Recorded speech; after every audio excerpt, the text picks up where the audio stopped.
Hello everyone and welcome back to my YouTube channel.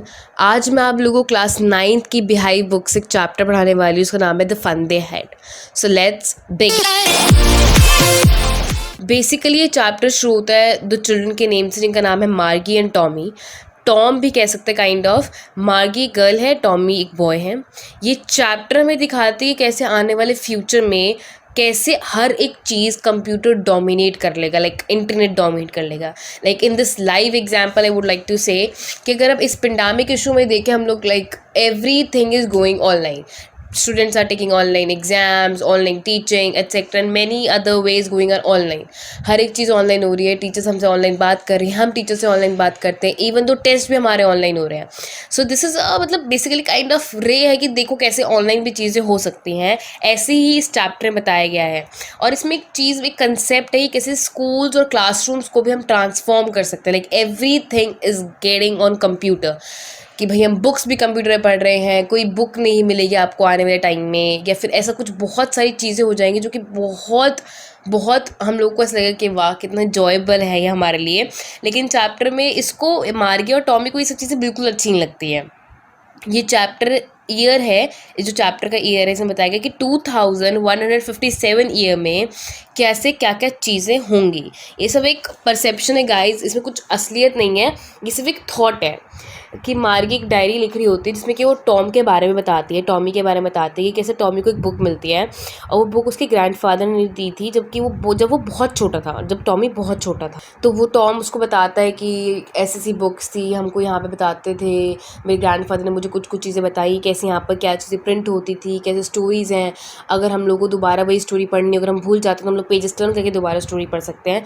लेकिन अब क्योंकि ये लोग हर एक चीज़ कंप्यूटराइज करते हैं तो ये लोग दोबारा वो चीज़ें नहीं पढ़ सकते। Like there is any process, like अगर हम लोग ऑनलाइन क्लासेस पढ़ते हैं तो जो टीचर हमें बोलते हैं अगर उसको रिकॉर्ड ना करें तो वो चीज़ भी हम दोबारा नहीं सुन सकते। तो सेम मार्गी बोलती है कि कैसे अगर पहले ज़माने में बुक्स होती थी, अगर हमें कुछ दोबारा रीड करना होता तो हम पेजेस को टर्न करके पढ़ सकते थे। लेकिन अब कंप्यूटर के ज़माने में, लाइक टेक्नोलॉजिकल रेवोल्यूशन आने के बाद, हम वो सब चीज़ें या इन्जॉय नहीं कर पाते हैं। अब वो उस चीज़ को एक्सपीरियंस करने के लिए, पेज टर्न को एक्सपीरियंस करने के लिए वो टॉम से बुक लेती है और उसके पेजेस को टर्न करती है। जो उसकी आवाज़ उसको फील आती है ना टर्निंग ऑफ पेजेस की, वो उसको बहुत फ़नी सी लगती है, क्योंकि उन लोगों को रीडिंग की हैबिट तो थी नहीं बुक से, और ये लोग कभी स्टिल वर्ड्स नहीं लिखते। जैसे बुक्स में वर्ड्स मूव नहीं करते हैं, तो ऐसे ही कंप्यूटर में वर्ड्स ऐसा नहीं होता। कंप्यूटर में लाइक एक लाइन में वर्ड्स मूव करते चले जाते हैं और बुक्स में वर्ड्स आर स्टिल। तो वो चीज़ उसको देख के काफ़ी फ़नी लग रहा था यार, कि मतलब कैसा है, पहले कैसा होता था और अब कैसा होता है। Like she is feeling very funny. तो अब इसमें ये बताया गया कि फ्यूचर में कोई बुक्स नहीं होंगी available, only tele books will be available. Tele books means only books which are categorized on internet, वही चीज़ें अवेलेबल होंगी। They store them in TV sets and computers. ऐसा सिस्टम शुरू हो जाएगा। मार्गी एक और चीज़ को डिस्कस करती कि इंटरेस्टिंग टर्न आता है जब वो स्कूल के बारे में डिस्कस करती कि पहले पास में स्कूल्स कैसे होते थे। मार्गी बोलती थी कि पहले स्कूल्स बहुत डिफरेंट होते थे, पहले एक्चुअल पर्सन्स पढ़ाते थे, जैसे अब है कि like teachers are teaching you, like they are actual human beings. लेकिन अब सरप्राइजिंगली हमें रोबोट्स पढ़ाते हैं और हम लोग ह्यूमन बींग से नहीं पढ़ते, तो वो चीज़ उसको बिल्कुल अच्छी नहीं लगती। लाइक अगर अब हम प्रेजेंट में देखें तो हमारे प्ले ग्राउंड्स हैं, रिसर्च होती है, हमारी बहुत सारे फ़न होते हैं, क्लासमेट्स मिलते हैं हमें एंजॉय करने के लिए। लेकिन मार्गी बोलती है कि अब मुझे ना स्कूल्स बिल्कुल पसंद नहीं है, क्योंकि उसने पहले वाले स्कूल्स के बारे में भी पढ़ा है। कहती है अब वाले स्कूल्स मुझे बिल्कुल पसंद नहीं है, क्योंकि पहले क्लासमेट्स होते थे, अब मेरे पास क्लासमेट्स नहीं हैं। पहले स्कूल्स में रिसर्च होती थी, प्ले ग्राउंड होता था, टीचर्स होते थे, ह्यूमन बींग्स होते थे, and they used to interact with each other, काफ़ी फ़न करते थे। लेकिन अब वो सब चीज़ें मैं नहीं कर पाती, क्योंकि ना मेरे पास रिसर्च होती है, ना प्ले ग्राउंड होती है, क्योंकि every thing is being done on the computer, everything is being done on the internet. जिसकी वजह से ना वो उसको बोरिंग लगने लगा है कि हर एक चीज़ तो वर्चुअल है, वर्चुअल क्लासरूम्स है, वर्चुअल टीचिंग है, हर एक चीज़ वर्चुअल है। अगर हमें वर्ड्स पढ़ने हैं तब भी वो मोशन में मूव कर रहे होते हैं सिंगल लाइन में, और पहले तो स्टिल होती थी वर्ड्स, मतलब बुक्स में लिखा होता था, अगर उनको कुछ रिमेंबर नहीं होता तो पढ़ सकते थे। लेकिन अब ऐसा नहीं होता, like even teachers are robots. तो अब मार्गी और टॉमी बताते कि हमारी जो क्लासरूम्स है वर्चुअल है। तो यहाँ पर मार्गी बताते हैं कि हमें रोबोट्स टीच करते हैं।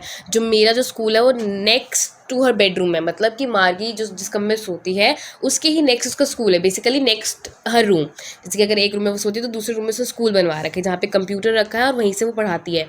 और वो जो रूम है वो फुल ऑफ इलेक्ट्रॉनिक्स है, उसमें रोबोट्स हैं, गैजेट्स हैं, और वहाँ पर कंप्यूटर सॉफ्टवेयर जो कि उसको पढ़ाता है। बेसिकली रोबोट्स के साइड में खड़ा होता है, वो बोलता रहता है और वो कंप्यूटर सॉफ्टवेयर पे वो देखते रहते हैं, कंप्यूटर भी कुछ ना कुछ बोलता रहता है। वो मार्गी की पढ़ाई शुरू हो जाती है उस कंप्यूटर सॉफ्टवेयर पे, तो वो ना उसका ध्यान नहीं होता लर्निंग में एग्जैक्टली चल कर रहा है। तो वो ना पुराने की हालत में सोचने लग जाती है, सॉरी, कि पहले कैसा होता था, पहले की स्टडीज़ कितनी अच्छी होती थी, पहले ह्यूमन बींग्स होते थे, क्लासमेट्स होते थे, playground recess etcetera many other stuffs were to have fun. लेकिन अब ऐसा कुछ नहीं होता है। अब मैं कैसे हेल्प आउट करती हूँ, खुद ही पढ़ना पड़ता है, everything is being on computer. तो वो सब चीज़ें ना पुराने की हालत में खो जाती है, एंड उसको ये सब चीज़ें ना अपनी स्टडीज़ में कोई इंटरेस्ट नहीं आ रहा होता। अब वो सोचती है कैसे मेरे ग्रैंड फादर्स या फिर मेरी ग्रैंड मदर कैसे इन्जॉय करते होंगे स्कूल्स में, नेबरहुड से बच्चे आते थे इन्जॉय करने, स्कूल जाते थे तो दे यूज टू हैव फन। अब एक दिन क्या होता है कि मार्गी को जोग्राफी बिल्कुल पसंद नहीं थी, क्योंकि उसकी जोग्राफी में हमेशा कम नंबर आते थे। तो उसकी मम्मा को भी उससे बहुत बार डांट पड़ती थी कि क्यों ज्योग्राफी में कम नंबर आते हैं। तो वो ना ज्योग्राफी के टीचर को वो बिल्कुल लाइक नहीं करती थी। Margie use to not to like her geography teacher. तो वो सोचती थी काश है मेरा भी टीचर टॉम की तरह बीमार हो जाए और वो चला जाए मुझे 1-1.5 महीने के लिए। अब टॉम का क्या इंसिडेंट है यहाँ पे, जो टॉमी के जो हिस्ट्री टीचर थे उनके सॉफ्टवेयर में कोई प्रॉब्लम आ गई थी। तो जब जो टेक्नीशियन आए थे ठीक करने के लिए, उनको टेकमैन बोलते हैं यहाँ पे बेसिकली, वो जो ठीक करने के आए थे उन्होंने बोला कि इनका सॉफ्टवेयर ख़राब हो गया तो हम इनको लेके जाएंगे। तो वो 1-1.5 महीने के बाद आए थे टॉम के हिस्ट्री टीचर। तो मार्गी भी सोचते काश मेरे साथ भी ऐसा हो तो मैं भी थोड़ा मजे ले लूँगा, मेरे को ज्योग्राफी नहीं पढ़नी पड़ेगी। लाइक हर एक कोई सोचता है जो पढ़ता है कि यार काश छुट्टी ले ले मैम, तो मज़ा करें, इन्जॉय करें and will get a free period. तो मार्गी ने भी ऐसा सोचा, लेकिन जब उसके टेकमैन आया देखने के लिए तो टेकमैन ने बोला ये तो अभी ठीक हो जाएंगे, बस एक शॉर्ट से इशू है। इसलिए मार्गी को प्रॉब्लम आ रही थी पढ़ने में, क्योंकि इनका डाटा बहुत ज़्यादा फास्ट फॉरवर्ड हो गया था। लाइक ये भी एक प्रॉब्लमैटिक इशू है कि अब ये सब चीज़ें भी होंगी तो भी प्रॉब्लम अराइज तो होगी। तो उसके टीचर बहुत जल्दी ठीक हो जाते हैं, तो मार्गी को ना उदास सा हो जाता है कि यार क्यों ठीक हो गया, क्यों मेरे को फिर दोबारा ज्योग्राफी पढ़नी पड़ेगी, क्यों मेरा दिमाग ख़राब होएगा यार, क्यों ठीक हो गया। Like she doesn't feel good, और उनको ऐसा लगता है कि यार ऐसा नहीं होना चाहिए था, काश चला जाता तो मेरे को भी एक फ़न और जॉय मिलता 1 to 1.5 मंथ्स के लिए। लेकिन ऐसा उनकी वही विश पूरी नहीं हो पाती। तो लेकिन जब वो पढ़ रही होती है बैठ के तो वो सोचती है कि यार काश मेरे भी पहले जैसे स्कूल्स होते, पहले जैसे टीचिंग होती, मुझे भी ह्यूमन बींग्स पढ़ाते, मैं भी अपने क्लासमेट के साथ बैठती, खेलती कूदती, like I will also use to have fun. मगर अब ऐसा कुछ नहीं होता because it's the virtual teaching which we are having.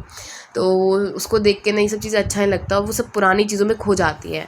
तो बेसिकली यहाँ कंक्लूजन तो कुछ नहीं निकलता, बस ये कि the thing you are getting in present just enjoy it. जो चीज़ आपको अब समय में मिलती है उसको इन्जॉय करो, और इससे ज़्यादा तो कुछ conclusion I can not get through story. But एक यही कंक्लूजन मिलता है कि जो चीज़ आपको प्रेजेंट में मिलती है just enjoy it and have fun to it because you have only one life. So this is the end of the story. Thank you and bye bye. Tell me pretty lies, look me in the face, tell me that you love me.